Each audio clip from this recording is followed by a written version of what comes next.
estos días tiene que el ministro de Hacienda volver a presentar una propuesta a la oposición a propósito del intento por una reforma tributaria que pretende presentar el presidente Sebastián Piñera. Es el tema que vamos a tocar hoy día en esta entrevista, en esta conversación con Nicolás Grau. Él es economista, es académico de la Universidad de Chile, es militante del Frente Amplio. Nicolás, ¿cómo estás? Muchas gracias por acompañarnos. Muy bien.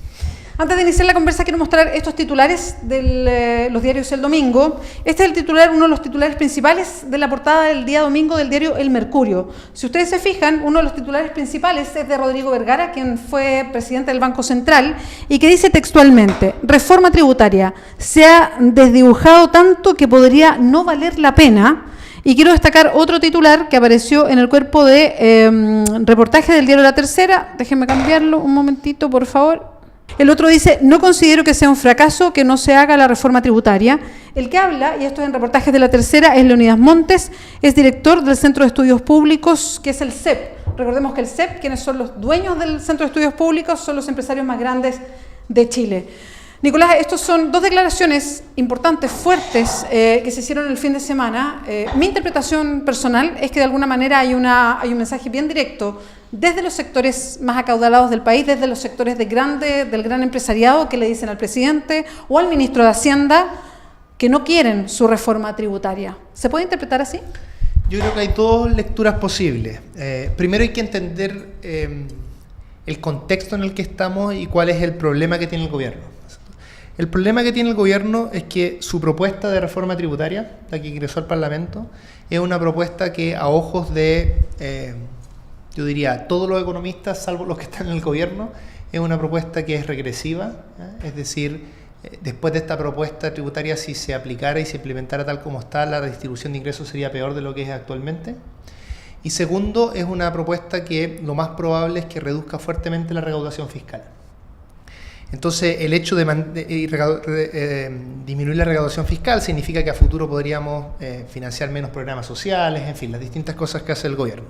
Lo que ha dicho la oposición, de manera bastante articulada, principalmente a través de los diputados que están en la Comisión de Hacienda, que es por donde entró esta reforma, es que mientras la propuesta siga teniendo como eje estos dos efectos, es decir, que sea regresiva y sea recaude menos de lo que hay en la actualidad, no van a estar los votos de la oposición para efectos de la idea de legislar. Es la reacción a eso lo que anticipan estos titulares, porque probablemente ellos tengan susto de que el gobierno, en su afán por responder a estas dos cosas, es decir, por hacerle que la propuesta no sea regresiva y a su vez que recaude lo mismo que antes, por lo menos, entonces vaya a tener que desdibujar mucho la reforma. No es que la reforma se haya desdibujado porque todavía no ha habido ningún planteamiento formal, escrito, con detalles del gobierno que dé para estos sustos, pero probablemente ellos también conectados con el gobierno entonces sabrán las alternativas que se están haciendo. Entonces, el gobierno está en una situación compleja en la que está tratando de responder a los principios políticos que le ha fijado la oposición, la cual tiene mayoría en el Parlamento, las oposiciones. Sí, bueno, pero que en esto ha estado hasta ahora bastante coordinada. Quiero hacer un poquito de historia. Cuando Sebastián Piñera era candidato presidencial, él varias veces se refirió, o parte de su programa de gobierno incluía una reforma tributaria. Él decía que querían mejorar lo que se había hecho en el gobierno de Michelle Bachelet, donde hubo efectivamente una reforma tributaria. Es más, no solamente eso, sino que quien fuera su próximo ministro de Hacienda, Felipe Larraín, señalaba que parte importante de lo que miraban como una forma de reactivar la economía en Chile era bajarle el impuesto a las grandes empresas. Y era parte de lo que propuso el entonces candidato Sebastián Piñera, cosa que no aparece en la reforma tributaria y fue un tema de fricción, de hecho, directamente con el gran empresariado que esperaba algo de eso en Chile. Nicolás, el que eso no está incluido en la reforma tributaria ya generó un cierto roce, molestia en ciertos sectores gremiales empresariales que lo hicieron presente. Tiene que ver también con quizás estas reacciones con que se ha ido desdibujando y por eso es que ya lo que pasa no interesa. Yo diría que en una reforma tributaria hay que distinguir dos cosas, que esto a veces es un debate un poco técnico, pero que vale la pena tenerlo presente.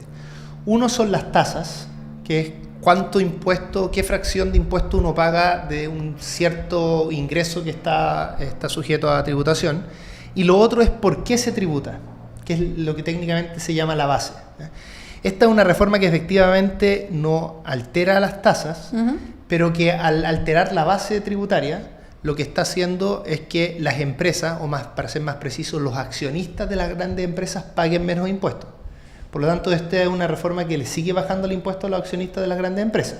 Lo que pasa es que en vez de bajárselo a través de bajar la tasa, lo que hace es que propone reintegrar el sistema tributario, y eso significa en la práctica que los accionistas de las grandes empresas pagan más impuestos. Pagarían menos impuestos, perdón, de lo que pagan actualmente. Entonces, yo no creo que para el empresario haya sido una gran decepción lo otro, sino que el hecho de mantener esta reducción tributaria a través de la reintegración del sistema es suficiente como para que ellos estén contentos. Pero, dicho eso, probablemente ellos pueden tener el susto de que el gobierno, en su afán de responder a los criterios políticos que ha establecido la oposición, entonces entregue más de lo que debiera entregar. El problema acá de fondo es que, más allá de los instrumentos que se utilicen, la pregunta que uno se tiene que hacer es la siguiente: ¿es razonable que el 1% más rico de Chile pague menos impuestos de lo que paga actualmente, cuando ellos se llevan en torno a un 30% del ingreso del país de cada año? Cuestión que es bien excepcional si se compara con otros lugares.